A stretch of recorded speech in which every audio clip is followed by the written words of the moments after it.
नमो बुद्धाय. सर्वप्रथम देव आणि मनुष्यांचे गुरु जगतवंदनीय तथागत भगवान बुद्ध यांच्या प्रतिमेस पंचांग प्रणाम. महामानव परमपूज्य बोधिसत्व डॉक्टर बाबासाहेब आंबेडकर यांच्या प्रतिमेस पंचांग प्रणाम करतो. आज आपण मठकुंडली यांची कथा ऐकणार आहोत. मठकुंडली यांची कथा धम्मपदातील दुसऱ्या गाथेची कथा आहे. सर्वात आधी आपण जाणून घेऊ मठकुंडली हे नाव कसं काय पडले. जेव्हा मठकुंडली यांचा जन्म होतो तेव्हा त्यांचे वडील खूप कंजूस असतात. तसे पाहता तर खूप श्रीमंत असतात परंतु खूप कंजूस असतात. मुलाच्या जन्माची खुशी त्यांना खूप होते परंतु पैसे नव्हते खर्च करायचे. मग त्यांनी विचार केला की आपल्या मुलासाठी कानात कुंडल तयार करायचे, परंतु ते तयार करण्यासाठी सोनाराला पैसे द्यावे लागतील. म्हणून स्वतःच त्यांनी सोन्याला ठोकून ठोकून कुंडल बनवले. म्हणून त्या लहान बाळाचं नाव सुद्धा पडले मठकुंडली. मग जसा जसा तो लहान मुलगा मोठा होत गेला, अंदाजे 16-17 वर्षाचा, तो आजारग्रस्त झाला आणि आजारी पडला. तर मग वडिलांना चिंता झाली. आता तर या मुलाला वैद्याजवळ न्यावे लागेल, वैद्याला पैसे द्यावे लागतील. मग तो विचार करतो मुलाला तर चांगलं करणं आहे आणि वैद्यालाही पैसे देणं नाही. मग तो वैद्याकडे जातो आणि वैद्याला सांगतो असा असा आजार आहे, ह्या आजारावर तुम्ही कोणती जडीबुटी देता. आणि या मठकुंडली याच्या वडिलाचं नाव सुद्धा असते अदिन्न पुब्बक. अदिन्न पुब्बक म्हणे ज्याने कधीही दान न केलेलं, कोणाला काही न दिलेलं. मग हा जातो वैद्याकडे. मग तो वैद्य पण त्या अदिन्न पुब्बकला सांगतो अशा अशा प्रकारच्या रोगाला मी अशी अशी जडीबुटी आणतो, त्याला एवढ्या प्रमाणात उकळून घेतो आणि सकाळ दुपार संध्याकाळ वेळी देतो. मग अशा प्रकारची औषधी जडीबुटी तो ऐकून अदिन्न पुब्बक घरी येतो आणि त्याच प्रकारे ती जडीबुटी तो त्या मुलाला देतो. परंतु वैद्याला तर अनुभव असतो कोणती जडीबुटी किती प्रमाणात द्यायची. परंतु हा अदिन्न पुब्बक मनानेच घरगुती उपाय करतो, घरगुती उपचार करतो आणि काही दिवसानंतर मठकुंडलीची तब्येत अजून खराब होते. मग त्या मठकुंडलीची खूप तब्येत ज्यावेळेस गंभीर होते तेव्हा ते त्या वैद्याला बोलवतात. वैद्य पण येतो, नाडी बघतो आणि म्हणतो आता तुम्ही खूप उशीर केला, आता हा मुलगा जास्त दिवस जगू शकणार नाही. मग त्याचे वडील विचार करता अरे श्रावस्तीमध्ये मठकुंडलीचे खूप मित्र आहे. जेव्हा त्यांना कळेल की तो आजारी आहे आणि काही दिवसाच्या सोबती आहे, खूप त्याचे मित्र आपल्या घरी येतील.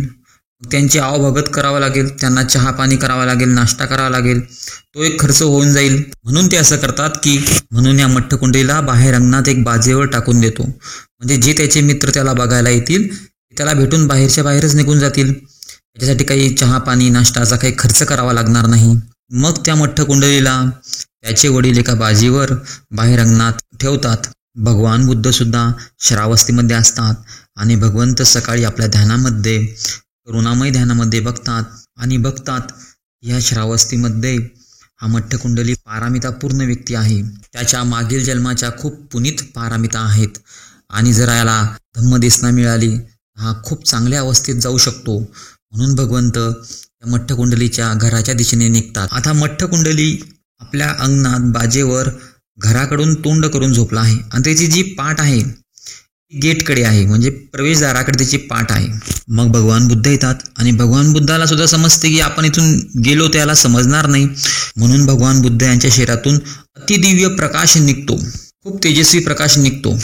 मग त्या दिव्य प्रकाशामुळे त्या मठकुंडलीला समजते की सम्यक संबुद्ध आले आहे, भगवान बुद्ध आले आहेत. तेव्हा मठकुंडली यांच्या मनात खूप श्रद्धा उत्पन्न होते. त्याला वाटते आपण जाऊ, भगवंताला वंदन करू, भगवंताची पूजा करू. परंतु त्याचे शरीर आजाराने खूप जळजळ झाले होते, आजारग्रस्त झाले होते. त्याला उठता येत नाही आणि हलता सुद्धा येत नाही, हात सुद्धा जोडता येत नाही, इतका तो आजारग्रस्त झालेला असतो.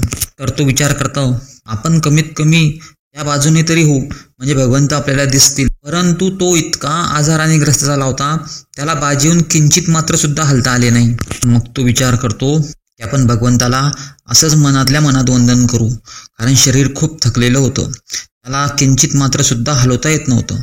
मग तसाच तो मनातल्या मनात अतिशय श्रद्धायुक्त भावाने मनोमनी भगवान बुद्धाला मनातल्या मनात तो वंदन करतो. आणि भगवंताला सुद्धाच कळते की आता ह्या मठकुंडलीच्या चित्ताची अवस्था खूप छान आहे आणि भगवंत तिथून निघून जातात. मग ह्याच पवित्र चित्ताने श्रद्धायुक्त मनाने त्या मठकुंडलीचं देहवासन होतो, शरीर सोडून निघून जातो. आणि या पुण्यामुळे कारण शेवटच्या क्षणी त्याचं चित्त अतिशय प्रमुदित आणि श्रद्धायुक्त असल्यामुळे त्याचा जन्म देवलोकात एक देव म्हणून होतो. मग मठ्ठ कुंडली यांच्या वडिलांना सुद्धा समजते की आपला मुलगा ह्या जगात राहिला नाही. खूप दुःखाने व्याकुळ होतात. ते खूप रडतात.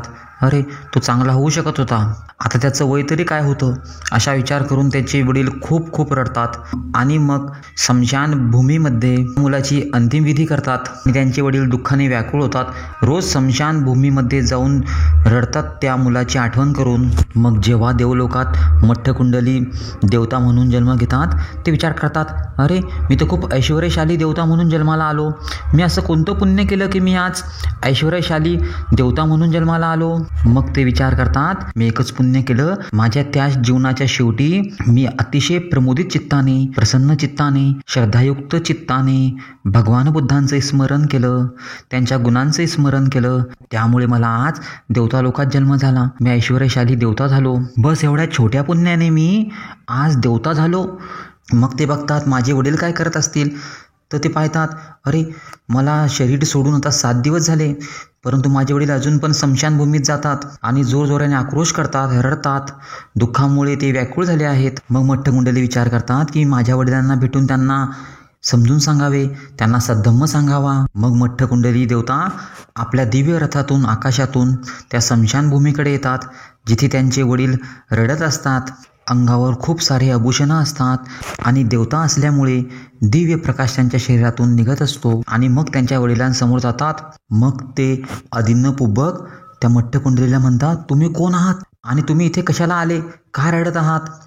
मग देवता झालेले मठ्ठ कुंडली म्हणतात, मला एक वस्तू पाहिजे, ती मिळत नाही म्हणून मी रडतोय. मग अदिन्नपुब्बक म्हणतात, काय पाहिजे तुम्हाला, तुम्ही का रडता? मग मठ्ठ कुंडली जे देवता झालेले असतात ते म्हणतात, मी जे ह्या रथात आलेलो आहे, ह्या रथाला सूर्य आणि चंद्र 2 चाके झाले पाहिजे.